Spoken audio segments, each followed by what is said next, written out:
నమస్కారం. నేను రమారావి. ఒంటరితనం ఇది ఒంటరిగా ఉన్నవాళ్ళనే గాదు, గుంపులో ఉన్న వాళ్ళని గూడా బాధిస్తూ ఉంటుంది.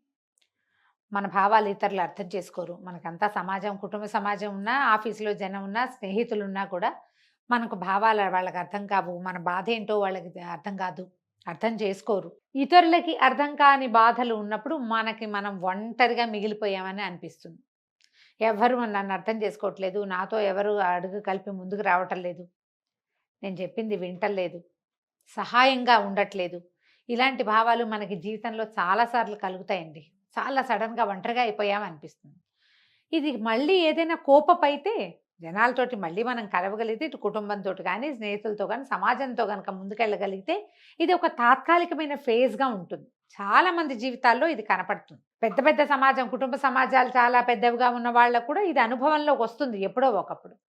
అది కాకుండా నిజంగానే ఒంటరిగా అయిపోయిన వాళ్ళు, ఫ్యామిలీ ఎక్కువ మంది లేకపోవటం, తర్వాత భర్త చనిపోవటమో లేదా భార్య చనిపోవటమో, ఎక్కువగా ఆడవాళ్ళైతే దీనికి గురవుతారు. మగవాళ్ళు ఏదో పని చేసుకుంటూ ఉంటారు.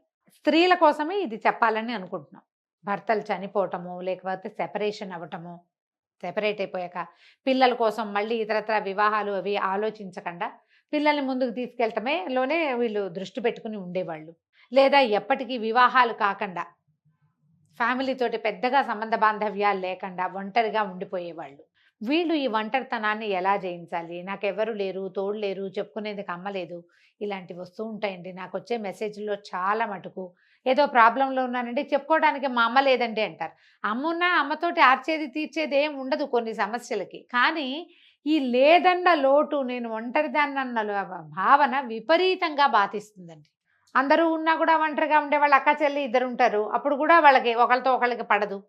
నేను లోన్‌లీ ఫీలింగ్‌లో ఉంటాం. మనకే లోన్‌లీగా అనిపించడం ఎప్పుడూ సహజమే కొంతమందికి. దీనివల్ల డిప్రెషన్‌కి గురవుతారు. క్రమంగా ఏమవుతుంది, సమాజం మీద అయిష్టం వచ్చేసి పోట్లాటకోరులుగా తయారయ్యే వాళ్ళు కొంతమంది. అన్నిటికీ పోట్లాడతారు. చెప్పుకునేందుకు దిక్కు లేకపోవటం వల్ల చివరికి పోట్లాటకోరుతనం వస్తుంది. డిప్రెషన్ వస్తుంది. మానసిక సమస్యలు చాలా రకాలొస్తాయి.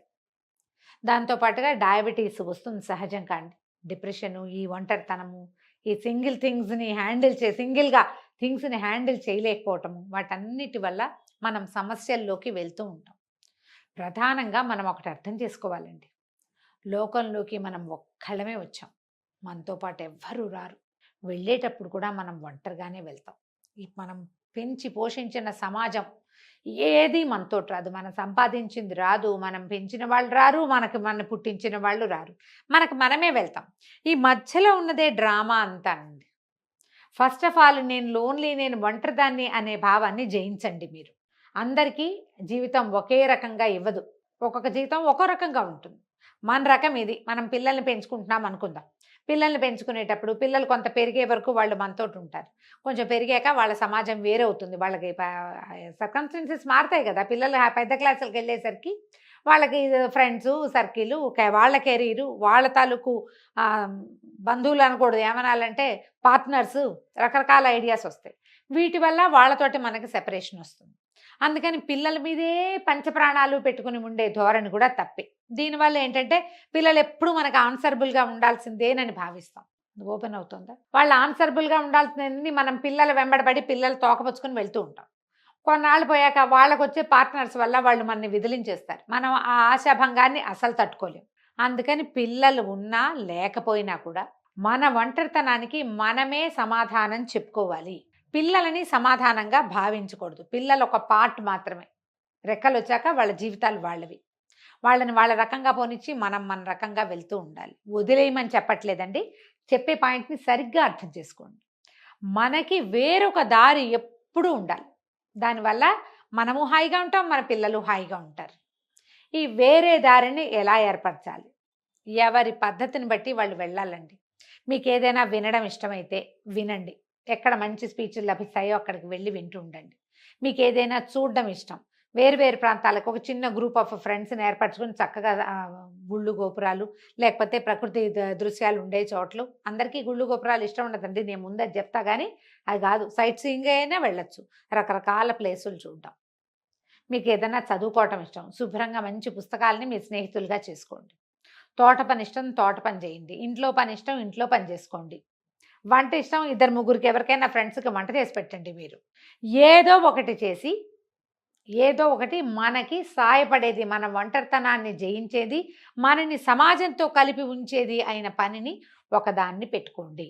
దీనివల్ల మీరు ఒంటరిగా ఫీల్ అవ్వరు. మీకొక ప్రత్యేక సమాజం ఉంటుంది. లాంగ్ రన్‌లో కూడా అది మీకు ఎప్పుడు మీతో పాటు తోడుగా ఉంటుంది.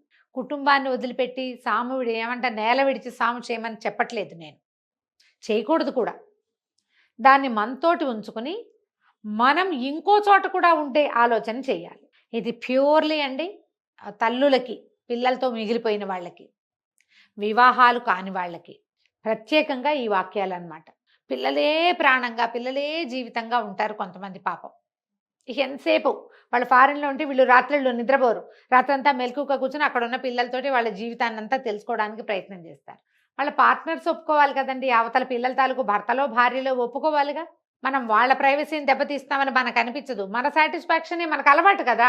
ఎప్పుడు రోజంతా పిల్లలతో మాట్లాడడం, ఆ పెళ్ళాం వచ్చినా లేదా ఆ మొగుడొచ్చినా మనతోటే మాట్లాడాలనుకుంటాం. లేకపోతే మన పిల్లాడు మనకు వదిలేసాడు అనుకుంటాం. అడ్డాల నాడు బిడ్డలు, బిడ్డలు గడ్డాల నాడు కాదు కదా! ఇలాంటివి చెప్పుకుంటాం. అది కాదండి, అది తప్పు. అలా చేయకూడదసలు.